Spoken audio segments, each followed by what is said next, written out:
Olá, pessoal. Então, eu vou contar um pouquinho para vocês de uma experiência interessante que eu tive em meados de 2013, quando eu fui para uma cidade no sul dos Estados Unidos, na Carolina do Sul, chamada Charleston. Se escreve Charleston. Os locais costumam não pronunciar esse R, e aí fica Charleston. Então, essa é uma cidade que no Brasil a gente não conhece muito, mas ela é muito famosa nos Estados Unidos, é uma cidade muito turística. Turismo menos de estrangeiros, mas mais de locais, porque ela é uma cidade histórica, lindíssima, sim, porque ela é uma cidade colonial, uma cidade bem antiga, né? E foi uma das únicas cidades grandes que não. Uma das únicas, não, a única cidade grande que não foi destruída é, na Guerra Civil. Então, toda a arquitetura continua sendo uma arquitetura original dos tempos coloniais, né? Então, a cidade é lindíssima. Por ter essa herança escravocrata, né? É uma cidade que ainda tem, você pode fazer visitação nas antigas plantations, né? Que eram fazendas de plantações de escravos. Não plantavam escravos, obviamente, que trabalhavam com pessoas escravizadas, né? E ainda hoje tem uma população muito grande de negros, né? Talvez vocês já tenham visto essa cidade por aí, mesmo sem ter a referência.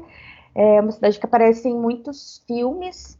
Eu acho que o que mostra melhor, talvez vocês já tenham assistido The Notebook, com o Ryan Gosling.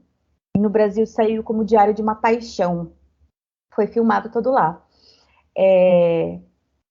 Então, aí essa cidade, ela tem uma população, creio que de uns 50% de negros. Posso até verificar, colocar na tela em algum lugar depois.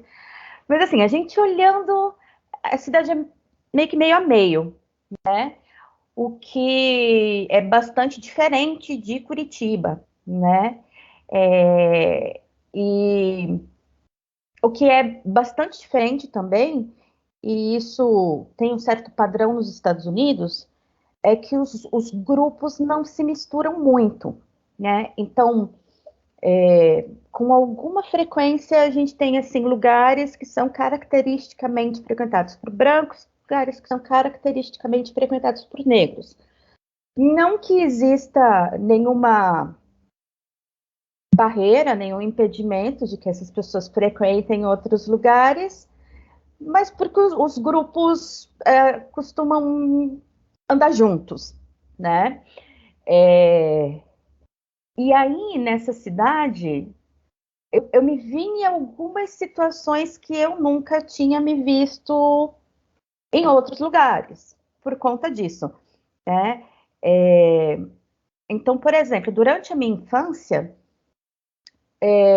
eu consigo me recordar de várias vezes, assim, que sempre tinha um aluno ou uma aluna negra na sala e todo o resto dos alunos eram, enfim, brancos ou miscigenados, enfim, não eram evidentemente negros, né? Então, claramente tinha uma pessoa que era diferente, tinha um fenótipo diferente no grupo, né?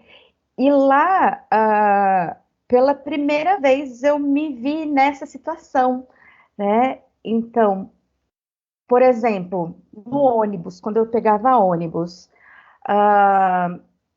não se usa muito ônibus, transporte público em várias cidades dos Estados Unidos, né? Enfim, eu usava, não muito também, mas pegava ônibus lá e com alguma frequência, quando eu pegava ônibus, eu era a única pessoa, não vou nem dizer pessoa branca, porque nos Estados Unidos a questão de raça não é ligada só à sua cor, né? Então, a gente, por ser brasileiro, já automaticamente a gente faz parte da população de latinos lá. Mas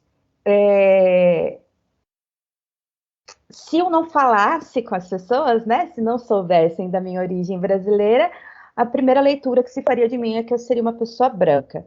Então, frequentemente, quando eu pegava o ônibus, eu era a única pessoa branca do ônibus, né? A minha sensação, pela primeira vez eu me vi nesse lugar que eu nunca tinha refletido muito, assim, de qual é a sensação de você ser a única pessoa diferente num lugar, né?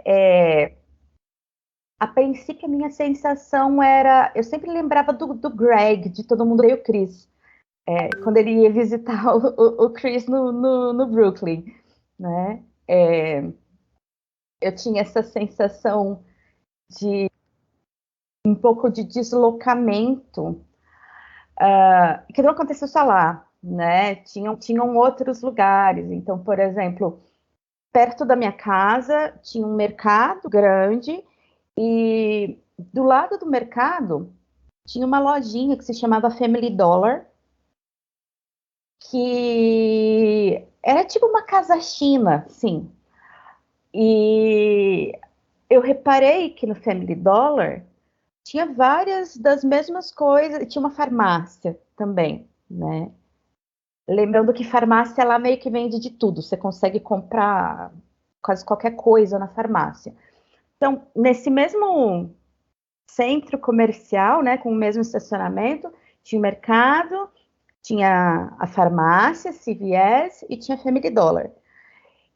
Mas na Family Dollar tinham vários dos mesmos produtos que tinham no mercado e que tinham na farmácia mais baratos. Então, com muita frequência, eu ia no Family Dollar para pegar alguma coisa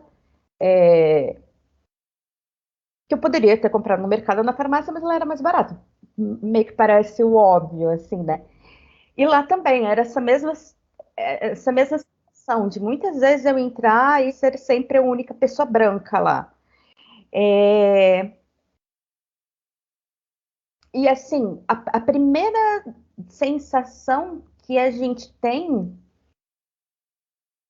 é a possibilidade, você sente que alguém pode ser hostil com você, porque você enfim, você é diferente do grupo, né? Mas nunca aconteceu comigo, nunca aconteceu nenhuma hostilidade. Foi sempre tranquilo e aos poucos eu me acostumei a ser a pessoa diferente em alguns ambientes e depois de algum tempo passou essa sensação de ser o Greg. Passou a ser normal para mim. Mas logo que eu cheguei na cidade, então, 2013, né? 2013, smartphone não era assim. No Brasil ainda estava meio que chegando. E internet, assim, liberada em qualquer lugar, também não era ainda. Não era assim, todo mundo que estava ali com um celular conectado, né?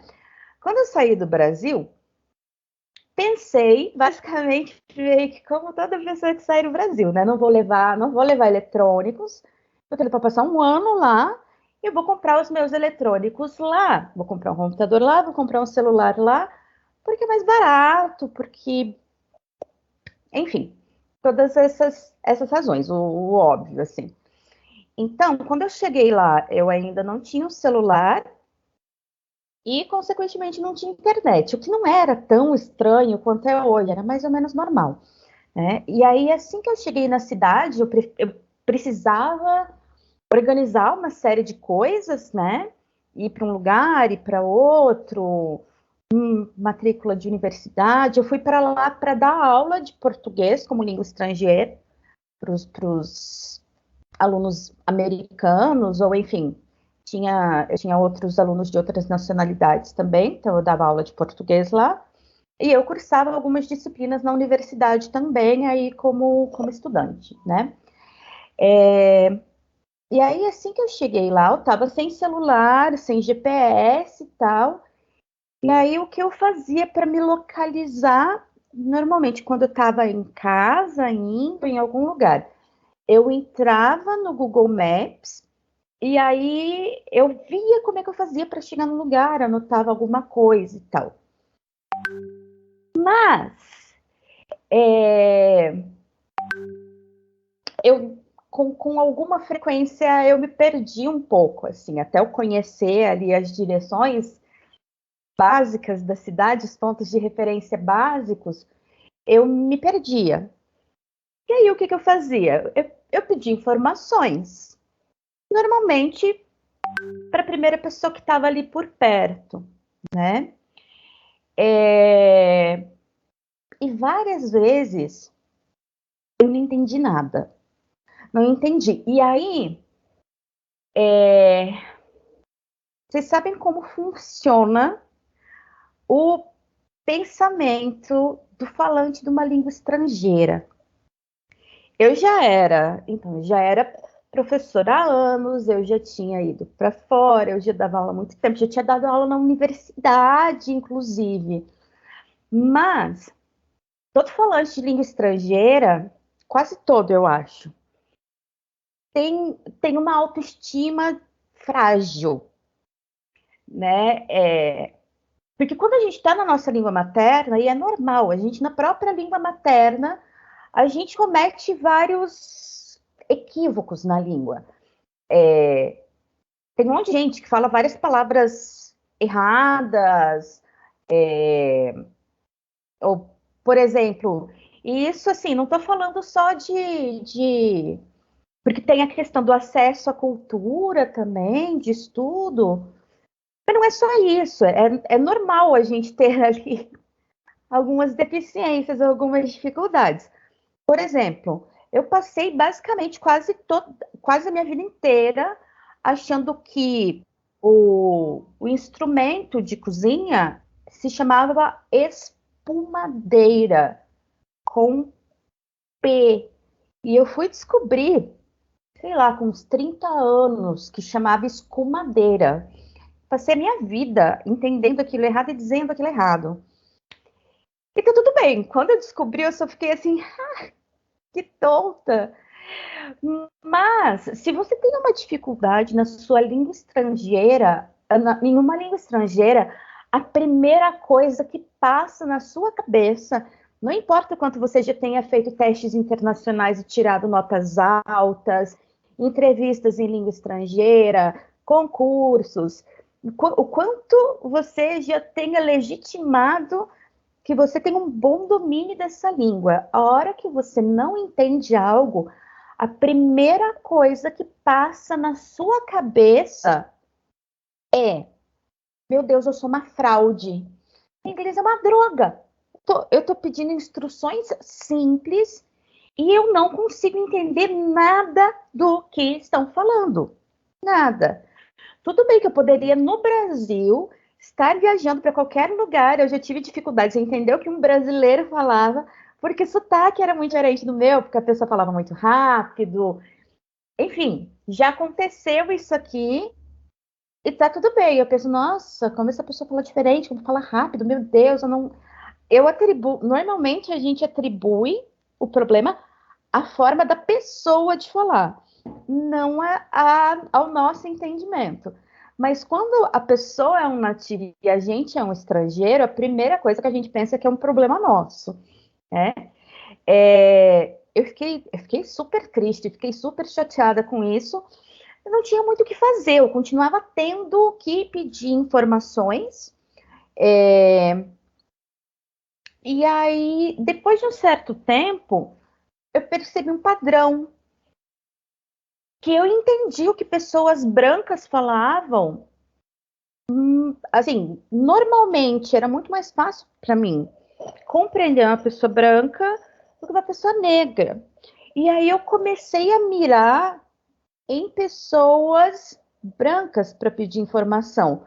O que fazia eu me sentir muito mal, né? Porque eu pensava, meu Deus, eu não posso julgar as pessoas pela raça assim, mas eu não entendo o que vários deles falam, né? Ah, ok, dias depois as pessoas lá são muito calorosas, muito receptivas, e eu fiz muitos amigos lá rapidamente, e eu comentei isso com um dos primeiros amigos que eu fiz lá. E aí ele me falou, claro, porque, especialmente nas regiões, nos lugares em que eu estava pedindo informação, as pessoas para quem a população para quem eu pedi informação são pessoas que muitos deles, não todos, né, mas muitos deles falam um dialeto crioulo. Dialeto crioulo são são dialetos que são assim uma mistura de uma língua local com a língua do colonizador. Né? Então, por exemplo, no Haiti se fala um tipo de crioulo, que é uma mistura de francês com a língua local que eles tinham lá. Em Charleston e boa parte do sul, ainda se fala muito crioulo gula, que é uma etnia africana. Então, obviamente que eu não entendia, porque eles estavam falando um dialeto crioulo. Né? Isso me deixou mais tranquila. E me deixou bem interessada também em pesquisar sobre. Vou até deixar uns links, caso vocês queiram dar uma olhada, porque eu sou suspeita para falar. Mas é bem interessante, é bem legal. Então, por enquanto é isso. Tchau, tchau.